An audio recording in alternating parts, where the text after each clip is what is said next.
Hi guys, welcome to Primary Maths. In this video we'll be looking at dividing numbers. So if you enjoy this video, please give it a thumbs up and don't forget to subscribe to my channel. Division is when you split numbers into equal parts or equal groups. It's also known as fair sharing. Now, one thing you need to remember before looking at dividing numbers is that you need to make sure you know your multiplication tables from 1 to 12 thoroughly so that it's easier to answer these questions. Now, if you're struggling with multiplying numbers, you can look at my previous video.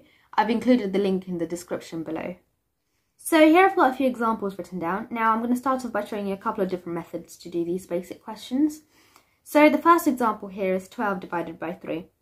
So I'm going to start off by showing you the first method. So here I've drawn 3 boxes because of the divisor, which is 3. And now I have to split 12, let's say 12 dots, into each of the boxes equally. So I start off by drawing 1 dot in each box. And then I draw the second dot and so on. So now I've stopped because when you add up all the dots, you get the total as 12. So now you can see in each of the 3 boxes, we have 4 dots, which means it's split equally.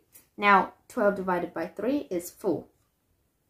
One way to check if our answer is correct is by multiplying the divisor by the quotient. So 12 is the dividend, 3 is the divisor, and the answer, which is 4, is the quotient. So the next example here is 16 divided by 4. So let's make this a bit more fun. So let's say there were 16 marbles and 4 children, and we had to split it amongst themselves equally. So here I've drawn 16 marbles. Now, here's where the multiplication comes in. We need to know what multiplied by the divisor, so what multiplied by 4, makes 16. So looking at our multiplication tables, we know that 4 multiplied by 4 is 16. So we need to draw 4 boxes or 4 groups with 4 marbles inside them. So each of the child gets 4 marbles. So first group, second group, third group, and the fourth group. So we can see that 16 divided by 4 is 4. So each of the 4 children gets 4 marbles each. So our third example is 15 divided by 5. So again, we know that multiplication is the opposite of division. So we need to know how many times the divisor, which is 5, has to be multiplied by a certain number to get 15. So looking at our multiplication tables, we know that 5 multiplied by 3 equals 15. So 15 divided by 5 equals 3. To help you visualize this more, let's say there were 15 dots. So I would draw 5 rows of dots with 3 columns. So we know that 3 columns multiplied by the 5 rows of the dots gets us to 15.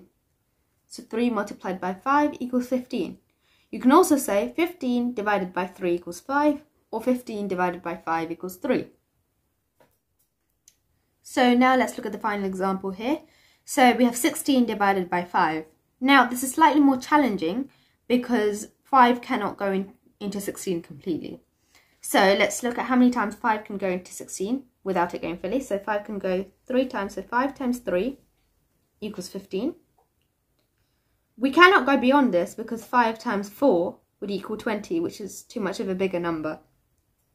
So for now we would write 16 divided by 5 is 3. But we know that there is 1 left over, since 16 minus 15 equals 1. So to write this, you would do 3 remainder 1. Now let's look at dividing with slightly more larger numbers. So obviously you can't draw circles and group them together in these numbers because it would take quite a long time. So to do this, we use a special method called the bus stop method. So you draw a sort of slightly slanted L shape. Make sure you leave space at the top. And then you write the dividend, which is 335, inside of the L. And the divisor, which is 5, on this shorter sort of length. Now, what you have to do is, first of all, look at how many times 5 can go into the first number. So how many times, or whether 5 can go into 3. In this case, 5 can't go into this number because 3 is smaller than 5. So we look at the next number as well. So how many times 5 can go into 33? So it doesn't have to go fully, but we know that 5 can go 6 times into 33. So 6 times 5 is 30. So we can't get any number bigger than this because 5 times 7 would be 35. So you write 30 below the 33. And then you have to minus these two numbers. So 33 minus 30. So 3 minus 0 is 3. And 3 minus 3 is 0. Now we have to bring down the next number. So in this case 5. So now we have to look at how many times 5 can go into 35. We know 5 times 7 is 35. So 5 can go into 35 7 times. So you write 35. Again, you minus the numbers. And here we get 0. So we know that 5 can go 67 times into 335. So 335 divided by 5 is 67. In this case, it's gone down fully, so until it's turned 0. Sometimes it could result in a remainder, which I will explain further on. Now, for this question, if you want to pause the video and have a quick go, you can. If not, just carry on watching. I've sped up the video so that if you are doing the question, once you've done it, you can just check your answers.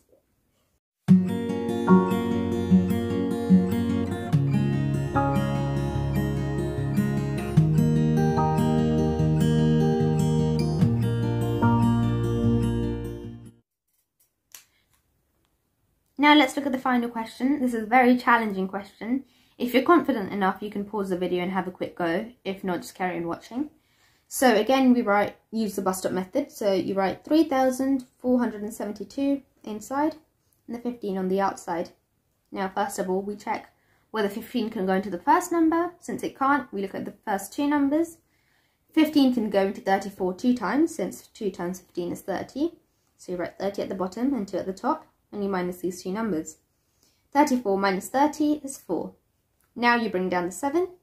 So we need to check how many times 15 can go into 47.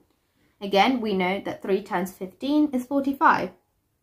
So you write 3 at the top and 45 at the bottom, and you minus the numbers. 47 minus 45 is 2. Now you bring down the final number, which is 2. 15 can go into 22 one time, because 15 times 1 is 22, and we know we can't go beyond this because the numbers get bigger. So 22 minus 15 is 7. Now, because 7 is smaller than 15, we know that 15 can't multiply it by any number to make 7.